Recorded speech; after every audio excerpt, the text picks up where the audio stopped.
Good morning. Today we're going to read chapter 39, and it's on page 229. Mahmud, Macedonia to Serbia, 2015, 14 to 15 days from home. Mahmud felt like he was back in Syria. Policemen with guns guarded the border from Greece into Macedonia, and he felt dirty again, unwanted, illegal. Even without travel papers, Mahmud and his family had been able to exchange their Syrian pounds for euros and buy train tickets to Athens, from Athens to Thessaloniki, and from there to a little Greek town near the border of Macedonia. Now they were headed for the Macedonian town of Jevgelija, where they hoped to catch a train north to Serbia and from there to Hungary. But first they had to find a way to sneak across the border. Mahmud pointed out a little tangle of tents and laundry lines just off the gravel road, and Mahmud's father pulled them into the camp to plan their next move. It was another little refugee village, the kind of makeshift town Mahmud had seen again and again on the road out of Syria. Mahmud and his father hunkered down behind a trash barrel and watched the border crossing. The Macedonian police weren't turning people away, but they might be checking papers, and Mahmud's family hadn't waited in Athens for official travel permits. Mahmud's dad pulled out the iPhone and consulted the map. This whole area is farmland, his father said. Flatland, too easy to be caught. He scrolled sideways on the map, and Mahmud leaned in closer. It looks like there's a forest here to the west, Dad said. They can't have every meter of the border guarded. We'll slip through at night. Once we're in Macedonia, we'll be all right. Where's your mother? Mahmud looked up. Mom was where she always was, working her way through the tents, looking for Hana.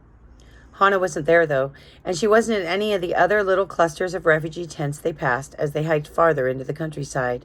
At some place he'd picked up from a map on his iPhone, Mahmud's father led them off a dirt road into a dark forest. It was late, well after midnight, and Mahmud was weary from walking, but they still had 2 hours to walk to the Macedonian border. Walid raised his arms to be carried, and Dad hefted him up against his shoulder. Mahmud bristled. Walid was being a baby. He was too big to be carried. Mahmud was tired too, but nobody was carrying him. They walked along in silence, their way lit only by the occasional glow of the phone screen as Dad checked their position. The forest was full of tall pine trees that crowded almost everything else out. I'm on the top of page 231. And the ground was covered with brown pine needles that smelled like a car freshener. Somewhere in the forest an owl screeched, and Mahmud heard the scurrying of small animals. Every rustle made Mahmud jump. Every scuffle gave him goosebumps. He was a city boy, used to the lights and sounds of traffic. Here, every sound was like a gunshot in the unearthly dark and quiet. It terrified Mahmud. At last they emerged from the dark woods and found the train station. It was a small, 2-story, mustard-colored building with a burgundy roof and rounded gables. It was also packed with people. Hundreds of people slept outside, using their backpacks and trash bags as pillows. They filled the train platform and the sidewalks in front of the station, and some even slept between the tracks. Plastic bottles and empty bags and discarded wrappers littered the ground. Mahmud watched his father's shoulders sag. Mahmud felt the same way. But then his father stood taller and hiked Walid up higher on his shoulder. Hey, at least we know we're on the right track, he said. He grinned at Mahmud. The right track. Get it? As a pun. Mahmud got it. He just didn't think any of this was funny. No, nothing, his father said. I guess I need to train you better. Train, another pun. Ha, ha, ha. Mahmud still didn't laugh. He was too tired. Mahmud's mother had already left them, stepping carefully among the sleeping refugees like a ghost searching for Hana. The train station looks closed, Mahmud's father told him. We'll have to find some place to sleep.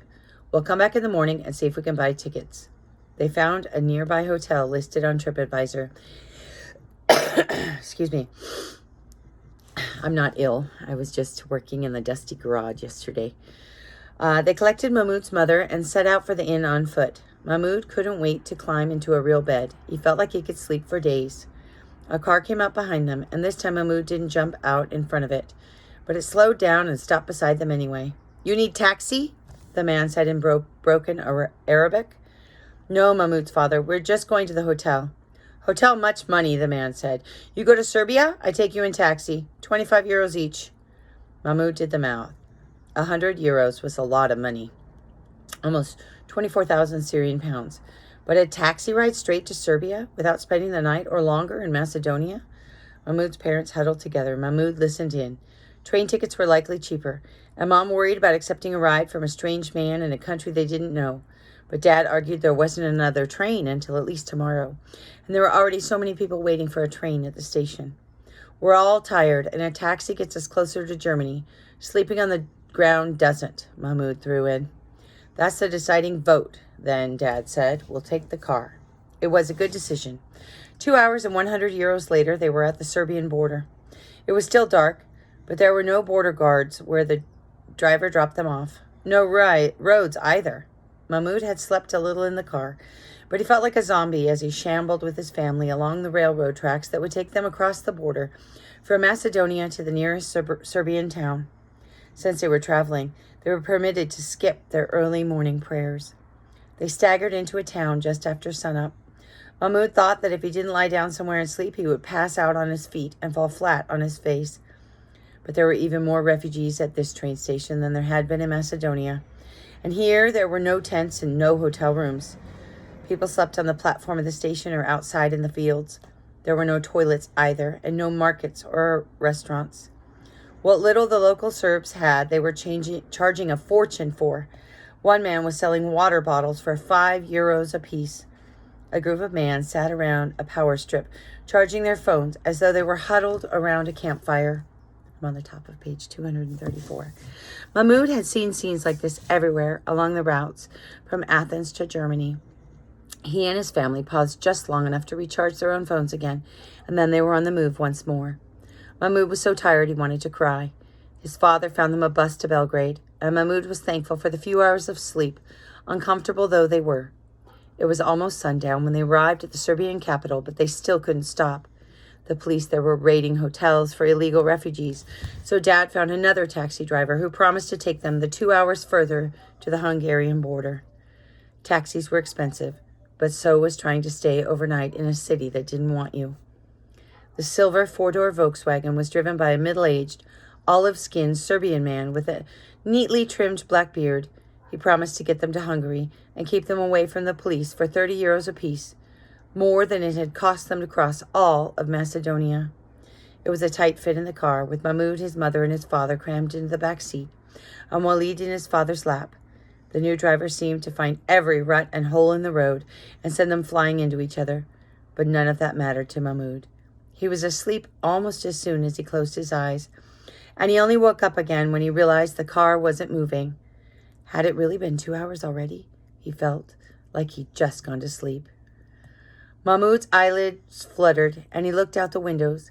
He expected to see the lights of a Serbian border town, another tent city.